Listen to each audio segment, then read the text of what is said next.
Golden Horde clearly thrived from 2 to 3. What did you make of his performance at Ascot? Did it come as a bit of a surprise how easily he did it?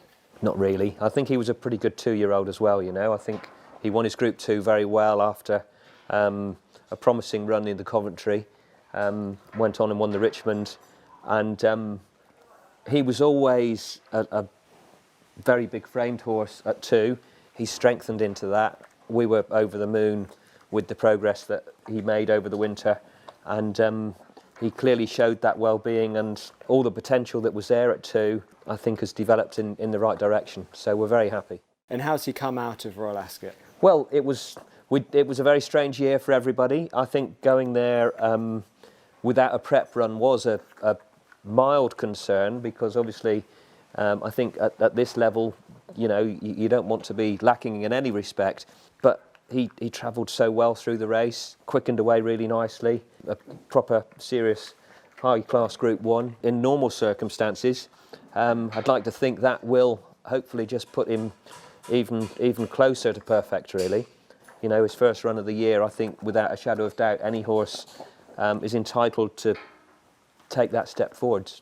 Would you say you've seen that in his work at home, that he's come on for the run? He does. I mean, all of our horses, we had a tremendous Royal Ascot. Everything's been running really well, so we were able to afford a bit of a quiet time after, and so he's had to freshen up. And as you can see, he's bright and breezy, very well in himself. And you know, my head lad Martin Berry rides him every day. He's over the moon with him, and it's just, yeah, very happy. He's in a good place. Stepping into open company against older horses for the first time, how do you feel about that? Yeah, that's a big step. And I think for any horse in the sprinting department, I think it's the physical strength which sees that progress. But I think he's ready for that. Clearly he's a good-bodied, strong horse. So, yeah, I'm very much looking forward to that. And Harry Angel won it at 3 for us, and Lethal Force won it as an older horse, as a 4-year-old. But I'm as excited about our chances here as much as any before. So it's good news. How would he compare to those two that you mentioned, Lethal Force and Harry Angel? Well, I mean, obviously he's by Lethal Force, and Lethal Force holds the course record in the race, so that's good news. Similar sort of qualities, really. I think this fella showed an ability to act on any ground, which his father, Lethal Force, was very much unhelped by any soft ground. But it was quick ground when we won last year in the Richmond. So he's very versatile, and that's a very good quality. Harry Angel was pure class, and I think for me, Harry's performance here in the July Cup, when he won, beating a very, you know, Caravaggio, Lamato, it was a top quality field, as you'd expect.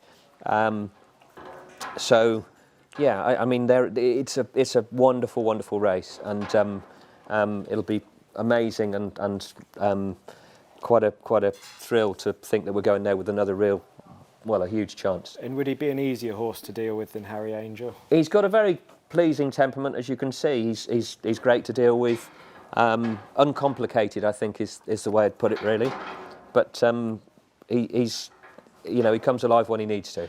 And his win in the Commonwealth Cup, a landmark success for Mohamediya Racing. How pleased were you to win a Group 1 race for Bahrain at Royal Ascot? Oh, enormously. I think Sheikh Sultan especially has been a huge supporter and really does love his horses. He really does know his stuff, and it's wonderful to have achieved that first Group 1 for them.